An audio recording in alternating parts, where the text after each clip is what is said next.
all you fine folks. Welcome back to my channel. This is America from AmeriAbstracts, bringing you a fresh new video. If you're new here, hi. I love to create fluid art to cope and manage my chronic illness. And so as a result of that, I post my creation videos and or how-to in the world of fluid art twice a week on Thursdays and Sundays. So today's video is going to be a bright one. I haven't done much with fluorescence except for using the Groovy one time, but This Little Piggy did actually come out with two colors so far in their neon pigments. So not only do we have Groovy, but we also have Techno. Now, as you can see, both of these are so bright, and I'm gonna be honest with you, haven't normally been the biggest fan of like pink or yellow growing up, but since I started doing fluid art, and especially after getting these little pretty piggies, I think I'm starting to appreciate those colors more. So that's one thing I'm really thankful about with fluid art. So for today's video, we are doing a Sheleeart style bloom. If you like the Sheleeart style bloom style and want to learn from the best, I definitely recommend taking Carruthers for the Sheleeart e-course. If you want to save a little bit of money, you can use my code Sheleeart15AA. It is also listed in the video description, and that can save you 15%. So if you were ever wondering about if it's worth it to take the course, yes. My art definitely has evolved, and it has just gotten better and better, and I'm starting to be able to use what I've learned into other aspects of fluid art, which is so cool. But yeah, so for today's video, like I said, it is a Sheleeart style bloom, and of course we're going to be using our Groovy, our Techno, and then we'll also be using Golden's Teal. One of my favorite teals to date. I love to use it, and so really love how it turned out. So without further ado, let's get into that bloom.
didn't the final look end up being awesome for the wet result? Well, it is dry and, well, mostly, but I wanted to show you just how bright those colors dried.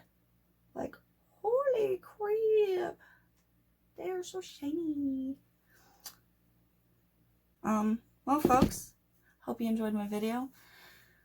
Remember to subscribe and hit the bell for notifications because I got new videos for you every Thursday and Sunday. So, until next time, see you later. Bye.